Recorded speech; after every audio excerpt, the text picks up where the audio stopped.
So the first one for me is Harrison Bader. So he's available in 68% of Yahoo leagues right now. Someone I liked a lot going into the spring when we did our outfielder preview episode. I believe I mentioned him.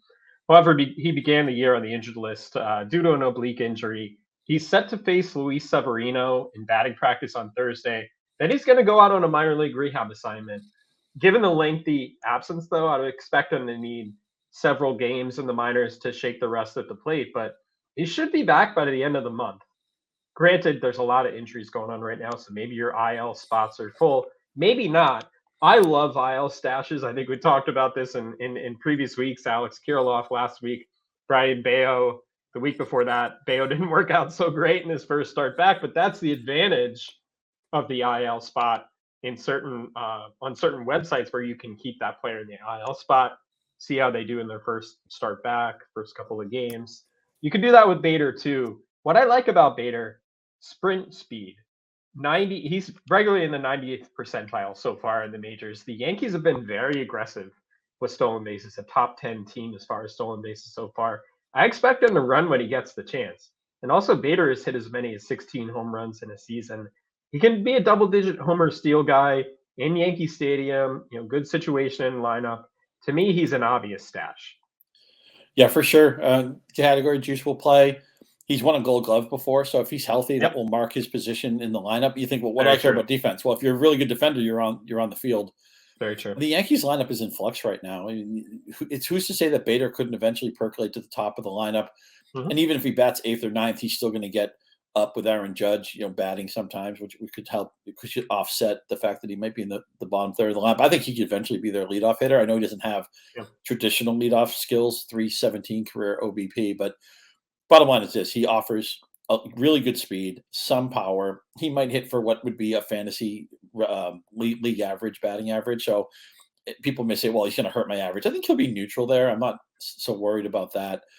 Let's get in on Bader before the market gets in on Bader and see if we can get him at our price rather than have to buy at the top of the bucket. The rest of my promotion guys, you mentioned pitching, and pitchers get hurt all the time, and we're always chasing saves. I have a couple of starters and a couple of relievers I'm going to go through with the rest of my guys. First guy, I'll stick with the Yankees, and I'll mention Domingo German, who's had interesting start to the season. He strikes out 8 in his first start, but doesn't get out of the 5th inning. And then he was just bad in his second start. His third start, he strikes out 11 against the Twins, but there was a little controversy. There's too much sticky stuff on German. Actually, the Twins manager, Rocco Baldelli, got thrown out of that game because he was questioning what was going on. So the Twins weren't too happy about that. So what do we have here? 19 strikeouts, 5 walks through 3 starts. That's a good ratio. And you look at German's career, he's always had mediocre ERAs and really good whips. If you look at his last 4 seasons, folding in this season into that, 4.09 ERA, which is a little bit below code for fantasy, but a 1.15 whip. And generally, the rule of thumb is when the ERA and whip tell different stories, the whip is more predictive. I would bet that maybe German has a year where his ERA could be in the mid to low 3s. He's just been a little bit lucky with the ERA. Again, I'm chasing the strikeouts. The Yankees are a good team. I know we talk about chasing wins. It can be a little bit of a fool's errand, but I'll chase wins with a team that's going to win 90-plus games, and you can chase wins, on the Royals if you want or whatever, although I do have a starting pitcher on a losing team later for you. But the bottom line is anytime somebody strikes out double-digit guys in a game, I'm interested, and I've always thought German was kind of a sleeping giant because of those really good whips that don't match the ERAs. Maybe this year's ERA is more in line with what his skills suggest he can do.